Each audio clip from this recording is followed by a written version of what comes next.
गुरु महाराज की जय। अध्यात्मवादी संतों की जय। अनुभवों से प्रज्ञ हो और सुखी रहो।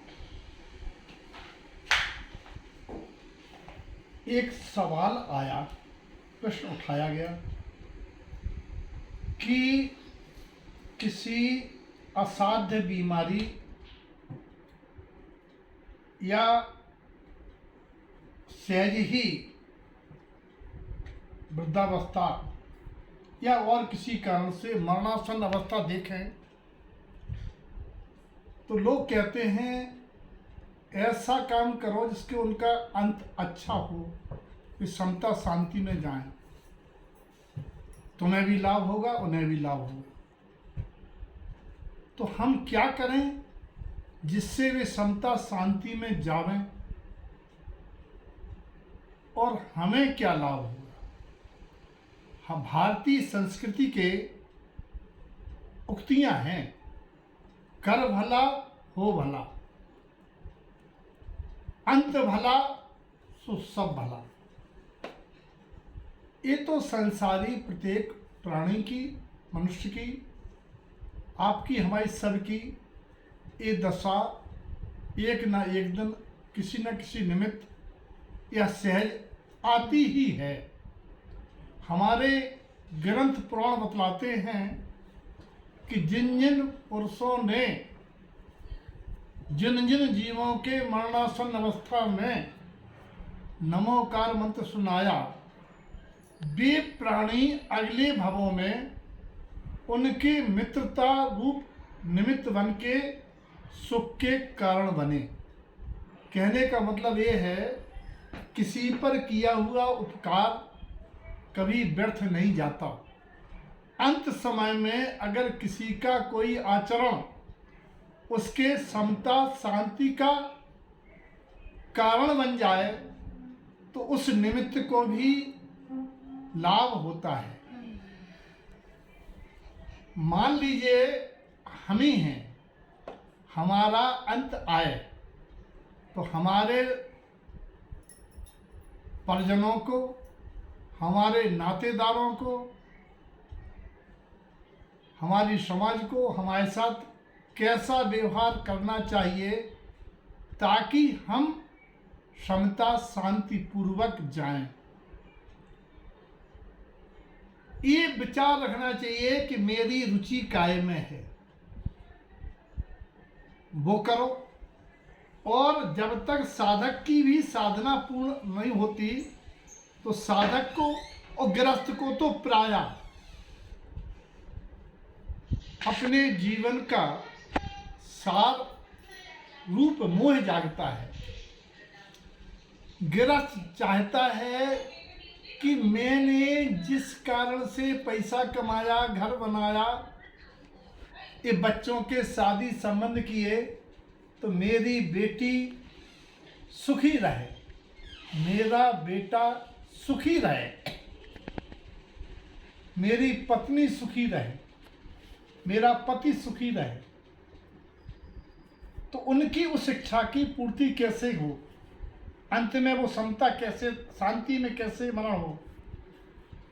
दामाद को चाहिए कि उसके सामने उसकी बेटी के साथ ऐसा व्यवहार करे ताकि उसको लगे कि मेरी बेटी सुखी है, मुझे बहुत अच्छा दामाद मिला, अब हमारे मरने में कोई तकलीफ नहीं है।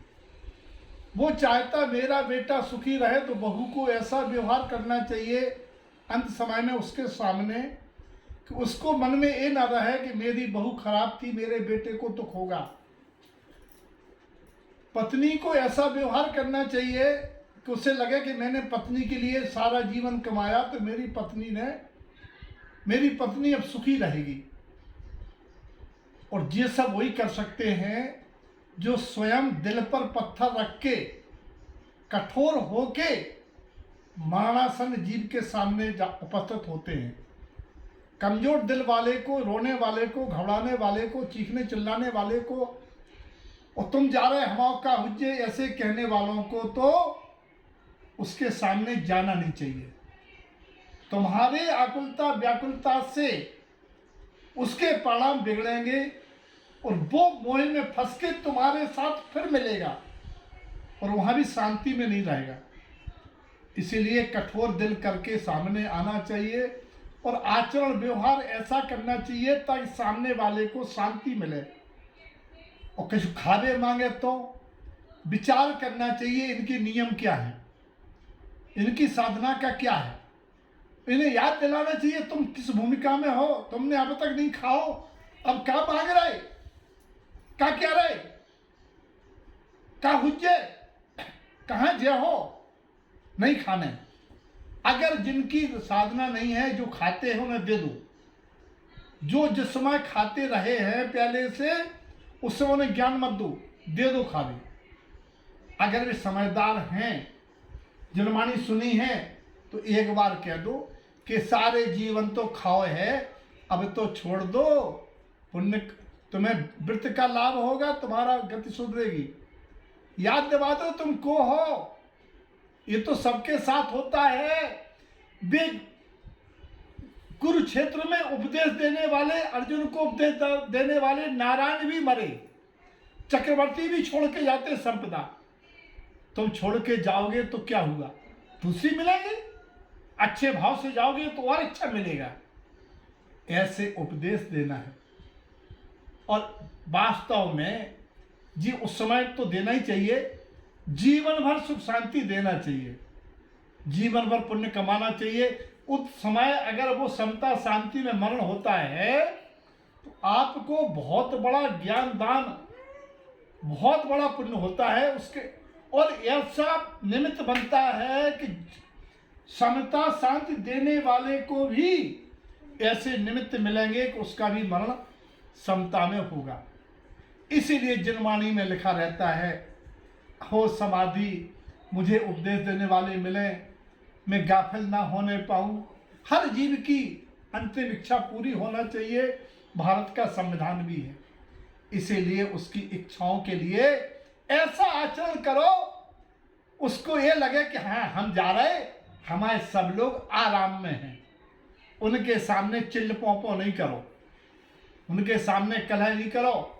चाबी मत पूछो तिजोरी की, जा मत पूछो तुम हमें क्या दे जा रहे, अरे तो बड़ो कर दो, उन्हें आराम में जान दो।